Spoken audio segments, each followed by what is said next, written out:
Assalamualaikum warahmatullahi ta'ala wabarakatuh. Bilang karagdagang paglilinaw sa ating naunang aralin patungkol sa Hamzatul Wasli, ay atin pong sasagutan ang isa sa mga katanungan sa comment section sa nauna nating video. Ang sabi po dito, tanong ko lang Ustads, bakit pinangalanan ng Hamzatul Wasli ang Hamzatul Wasli ya Ustads? Okay. So, limadha sumiyat Hamzatul Wasli bihadal ismi? Bakit nga ba tinawag o bakit ito pinangalanan na Hamzatul Wasli?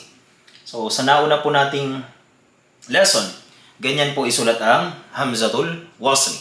So, bakit ito tinawag o pinangalanan na Hamzatul Wasli?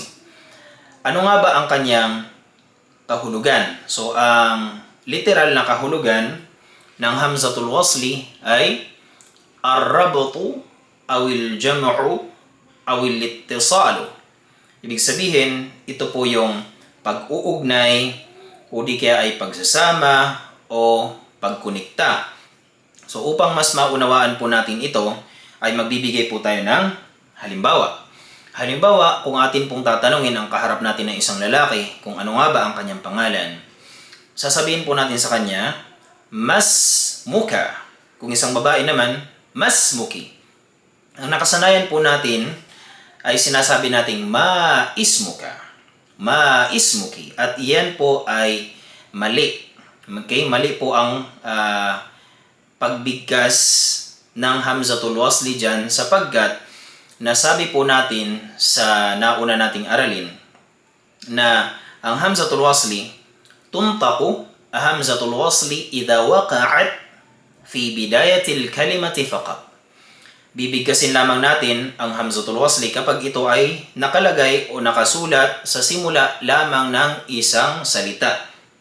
Wa takhtafi idha waqa'at bayna al-kalimataini aw subiqat biharfin min al-hurufi.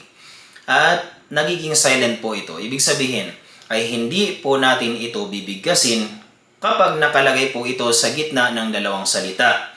O di kaya ay may nauna po sa kanyang kahit isang letra lamang. So mapapansin po natin dito na may nauna po sa kanyang ma. Ito ay ma al-istifhamiyya na ang kahulugan ay ano. Ginagamit po natin ito sa pagtanong. So, ang Hamzatul Wasli ay nakalagay po sa simula ng salitang ism.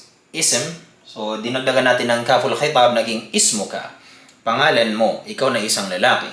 So, kung walang ma, sasabihin natin ismuka. Pero kung may nauna sa kanya, magiging silent na po itong Hamzatul Wasli. Kahit lagyan po natin siya ng kasra. So, ang tamang pagbigkas po sa kanya ay mas muka. So, yun po ang ibig sabihin natin ng ar-rabtu. Pinag-ugnay po natin yung naunang letra at ang letra nakasunod ng Hamzatul Wasli.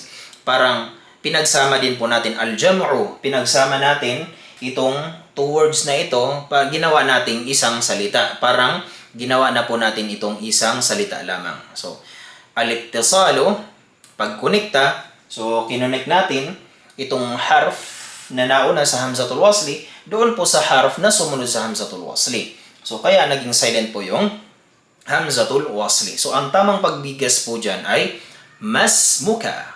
Ano ang iyong pangalan? So, hindi po natin sasabihin ma ismuki sapagkat nakalagay po siya sa gitna. May nauna sa kanyang letra.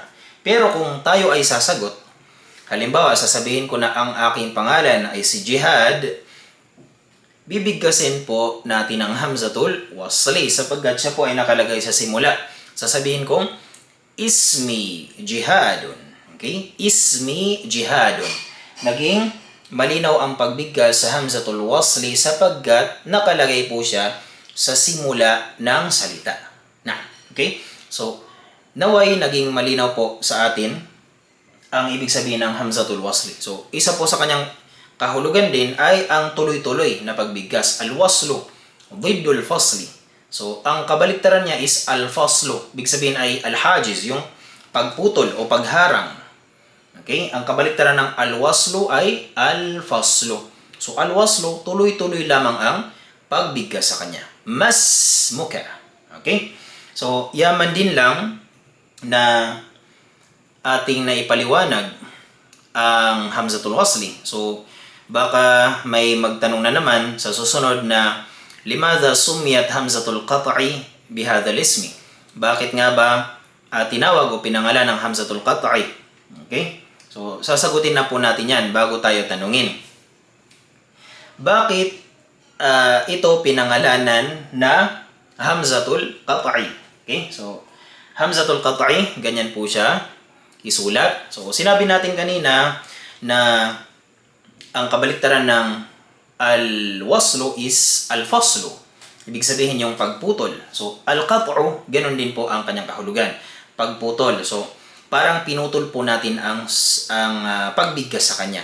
Kung ang hamzatul wasli ay tuloy-tuloy ang pagbigkas sa kanya, ang hamzatul qat'i naman ay putol-putol ang pagbigkas sa kanya. So, upang mas maunawaan natin, ay magbibigay tayo ng ilang halimbawa. Una, okay.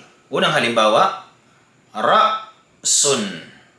Ra'sun. So, pinutol po natin dito. Hindi po tayo dumiretso sa sin. Hindi natin sinabing rasun. Okay, rasun. Naam. Pinutol natin sapagkat yan po ay hamzatul qat'i.